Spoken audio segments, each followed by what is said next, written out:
नवरात्र का दूसरा दिन, द्वितीय अध्याय।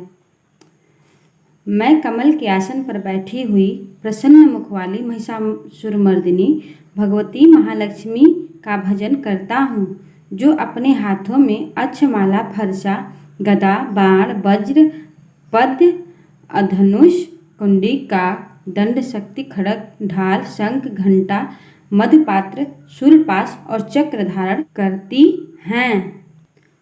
ऋषि कहते हैं, पूर्व काल में देवताओं और असुरों में पूरे 100 वर्षों तक घोर संग्राम हुआ था। उसमें असुरों का स्वामी महिषासुर था और देवताओं के नायक इंद्र थे।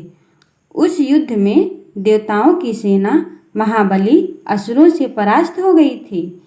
संपूर्ण देवताओं को जीतकर महिषासुर इंद्र बन बैठा। तब पराजित देवता प्रजापति ब्रह्मा जी को आगे करके उस स्थान पर गए जहाँ भगवान शंकर और विष्णु विराजमान थे। देवताओं ने महिषासुर के पराक्रम तथा अपनी पराजय का यथावत वृत्तांत उन दोनों देवेश्वरों से विस्तार पूर्वक कह सुनाया। वे बोले, भगवान महिषासुर सूर्य, इंद्र, अग्नि, वायु, चंद्रमा, यम, वरुण तथा अन्य देवताओं के भी अधिकार छीनकर स्वयं ही सबका अधिष्ठाता बन बैठा है। उस दुरात्मा महिष ने समस्त देवताओं को स्वर्ग से निकाल दिया है। अब वे मनुष्यों की भांति पृथ्वी पर विचरते हैं। दैत्यों की यह सारी करतूत हमने आप लोगों से कह सुनाई। अब हम आपकी ही शरण में आए हैं। उसके वध का कोई उपाय सोचिए।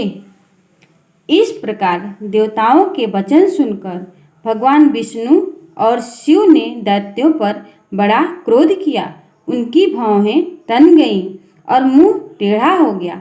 तब अत्यंत कोप में भरे हुए चक्रपाणि श्री विष्णु के मुख से एक महान तेज प्रकट हुआ।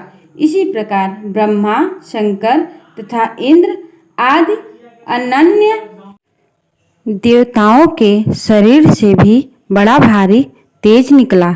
वह सब मिलकर एक हो गया। महान तेज का वह पुंज जाज्वल्यमान पर्वत सा जान पड़ा। देवताओं ने देखा, वहां उसकी ज्वालाएं संपूर्ण दिशाओं में व्याप्त हो रही थी। संपूर्ण देवताओं के शरीर से प्रकट हुए उस तेज की कहीं तुलना नहीं थी। एकत्रित होने पर वह एक नारी के रूप में परिणित हो गया और अपने प्रकाश से तीनों लोकों में व्याप्त जान पड़ा। भगवान शंकर का जो तेज था, उससे उस देवी का मुख प्रकट हुआ। यमराज के तेज से उसके सिर में बाल आए। विष्णु भगवान के तेज से उनकी भुजाएं उत्पन्न हुई। चंद्रमा के तेज से दोनों स्तनों का और इंद्र के तेज से मध्य भाग का प्रादुर्भाव हुआ। वरुण के तेज से जंघा और पिंडली तथा पृथ्वी के तेज से नितंब भाग का प्रकट हुआ। ब्रह्मा के तेज से दोनों चरण और सूर्य के तेज से उसकी अंगुलियां हुई। वसुओं के तेज से हाथों की अंगुलियां और कुबेर के तेज से नासिका प्रकट हुई।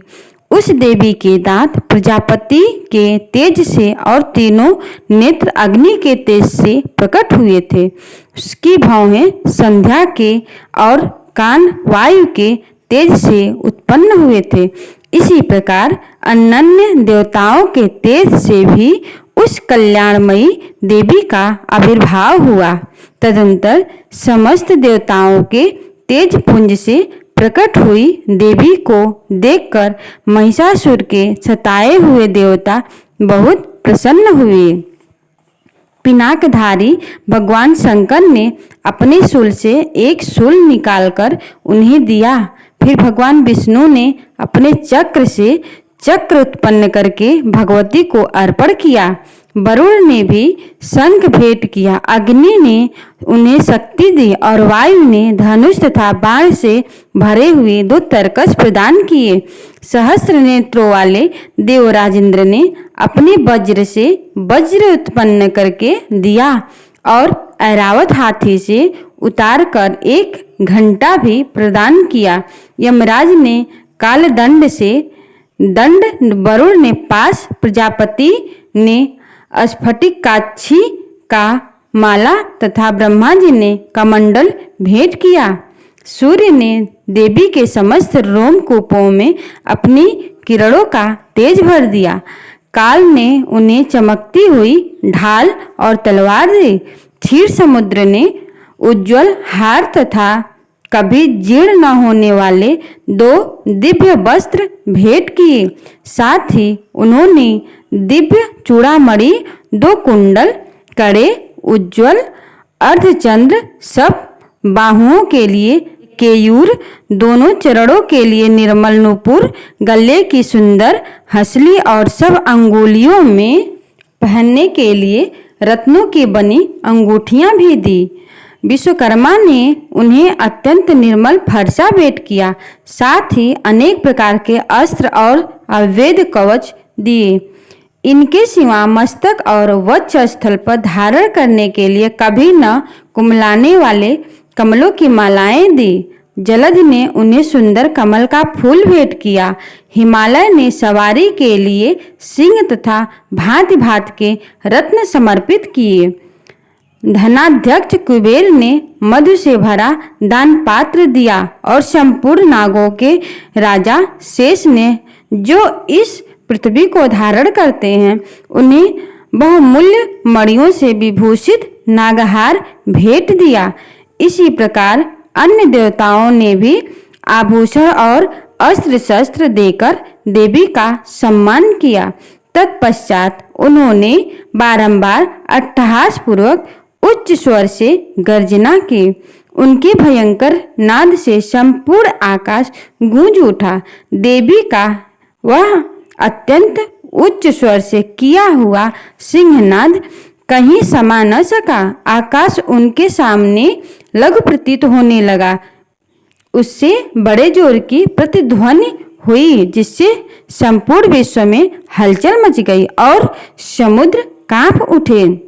पृथ्वी डोलने लगी और समस्त पर्वत हिलने लगे। उस समय देवताओं ने अत्यंत प्रसन्नता के साथ सिंहवाहिनी भवानी से कहा, देवी तुम्हारी जय हो। साथ ही महर्षियों ने भक्ति भाव से विनम्र होकर उनका स्तवन किया। संपूर्ण त्रिलोकी को क्षोभग्रस्त देख दैत्यगण अपनी समस्त सेना को कवच आदि से सुसज्जित कर हाथों में हथियार ले सहसा उठकर खड़े हो गए। उस समय महिषासुर ने बड़े क्रोध में आकर कहा, आह, यह क्या हो रहा है। फिर वह संपूर्ण असुरों से घिरकर उस सिंहनाद की ओर लक्ष्य करके दौड़ा और आगे पहुंचकर उसने दैत्यों को देखा, जो अपनी प्रभा से तीनों लोगों को प्रकाशित कर रही थी। उनके चरणों के भार से पृथ्वी दबी जा रही थी। माथे के मुकुट से आकाश में रेखा से खींच रही थी तथा वे अपने धनुष की टंकार से 7 पातालों को क्षुब्ध किए देती थी। देवी अपनी हजारों भुजाओं से संपूर्ण दिशाओं को आच्छादित करके खड़ी थी। तदंतर उनके साथ दैत्यों का युद्ध छिड़ गया। नाना प्रकार के अस्त्र शस्त्रों के प्रहार से संपूर्ण दिशाएं उद्भासित होने लगी। चिछुर नामक महान असुर महिषासुर का सेनानायक था। वह देवी के साथ युद्ध करने लगा। अन्य दैत्यों की चतुरंगिणी सेना साथ लेकर चामर भी लड़ने लगा। 60,000 रथियों के साथ आकर उदग्र नामक महादैत्य ने लोहा लिया। 1 करोड़ रथियों को साथ लेकर महाहनु नामक दैत्य युद्ध करने लगा, जिसके रोएं तलवार के समान तीखे थे। वह असिलोमा नामक महादैत्य 5 करोड़ रथी सैनिकों सहित युद्ध में आ डटा। 60 लाख रथियों से घिरा हुआ वास्कल नामक दैत्य भी उस युद्ध में लड़ने लगा। परिवर्तित नामक राक्षस हाथी सवार और घोड़सवार के अनेक दलों तथा 1 करोड़ रथियों की सेना लेकर युद्ध करने लगा। बिडाल नामक दैत्य 5 अरब रथियों से घिरकर लोहा लेने लगा।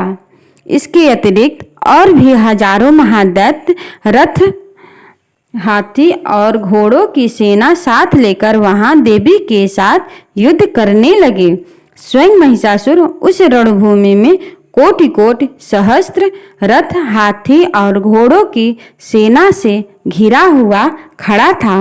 वे दैत्य देवी के साथ तोमर, भिंदीपाल, शक्ति, मूसल, खड़ग, परश और पट्टिस आदि अस्त्र शस्त्रों का प्रहार करते हुए युद्ध कर रहे थे। कुछ दैत्यों ने उन पर शक्ति का प्रहार किया, कुछ लोगों ने पास फेंके तथा कुछ दूसरे दैत्यों ने खड़ग प्रहार करके देवी को मार डालने का उद्योग किया। देवी ने भी क्रोध में भरकर खेल खेल में ही अपने अस्त्र शस्त्रों की वर्षा करके दैत्यों के वे समस्त अस्त्र शस्त्र काट डाले। उनके मुख पर परिश्रम या थकावट का रंच मात्र भी चिन्ह नहीं था। देवता और ऋषि उनकी स्तुति कर रहे थे और वे भगवती परमेश्वरी दैत्यों के शरीरों पर अस्त्र शस्त्रों की वर्षा कर रही थी। देवी का वाहन सिंह भी क्रोध में भरकर गर्दन के बालों को हिलाता हुआ असुरों की सेना में इस प्रकार विचरने लगा मानो वनों में दावानल फैल रहा हो। रणभूमि में दैत्यों के साथ युद्ध करती हुई अंबिका देवी ने सभी तत्काल सैकड़ों हजारों गणों के रूप में प्रकट हो गए और परश, भिंदीपाल, खड़ग तथा पट्टिस आदि अस्त्रों द्वारा असुरों का सामना करने लगे। देवी की शक्ति से बढ़े हुए वे गण असुरों का नाश करते हुए नगाड़ा और शंख आदि बाजे बजाने लगे। उस संग्राम महोत्सव में कितने ही गण मृदंग बजा रहे थे। तदंतर देवी ने त्रिशूल से, गदा से, शक्ति की वर्षा से और खड़ग आदि सैकड़ों महादैत्यों का संहार कर डाला। कितनों को घंटों के भयंकर नाद से मूर्छित करके मार गिराया। बहुतेरे दैत्यों को पास से बांधकर धरती पर घसीटा। कितने ही दैत्य उनकी तीखी तलवार की मार से 2 टुकड़े हो गए। कितने ही गदा की चोट से घायल हो धरती पर सो गए। कितने ही मूसल की मार से अत्यंत आहत होकर रक्त वमन करने लगे। कुछ दैत्य शूल से छाती फट जाने के कारण पृथ्वी पर ढेर हो गए। उस रणांगण में बाण समूहों की वृष्टि, कितने ही असुरों की कमर टूट गई। बाज की तरह झपटने वाले देव पीड़क दैत्यगण अपने प्राणों से हाथ धोने लगे। किन्हीं की बाहें छिन्न भिन्न हो गई, कितनों की गर्दनें कट गई। कितने ही दैत्यों के मस्तक कट कट कर गिरने लगे। कुछ लोगों के शरीर मध्य भाग में ही विदीर्ण हो गए। कितने ही महादैत्य जांघें कट जाने से पृथ्वी पर गिर पड़े। कितनों को देवी ने 1 बाह, 1 पैर और 1 नेत्र वाले करके 2 टुकड़े में चीर डाला। कितने ही दैत्य मस्तक कट जाने पर भी गिरकर फिर उठ जाते और केवल धड़ के ही रूप में अच्छे अच्छे हथियार हाथ में ले देवी के साथ युद्ध करने लगते थे। दूसरे क्रमबद्ध युद्ध के बाजों की लयर नाचते थे।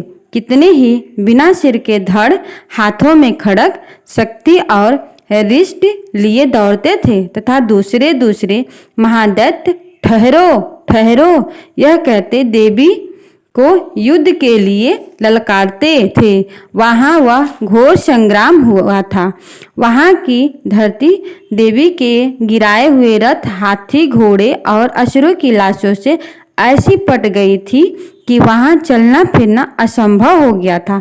दैत्यों की सेना में हाथी, घोड़े और असुरों के शरीर से इतनी अधिक मात्रा में रक्त हुआ था कि थोड़ी ही देर में वहाँ खून की बड़ी बड़ी नदियां बहने लगी।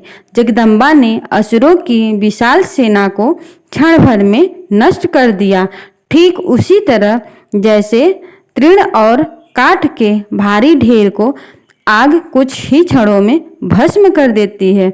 और वह सिंह भी गर्दन के बालों को हिला हिलाकर जोर से गर्जना करता हुआ दैत्यों के शरीर से मानो उनके प्राण चुनी लेता था। वहाँ देवी के गणों ने भी उस महादैत्य के साथ ऐसा युद्ध किया जिससे आकाश में खड़े हुए देवतागण उन पर बहुत संतुष्ट हुए और फूल बरसाने लगे। और ये दूसरा अध्याय पूरा हो गया।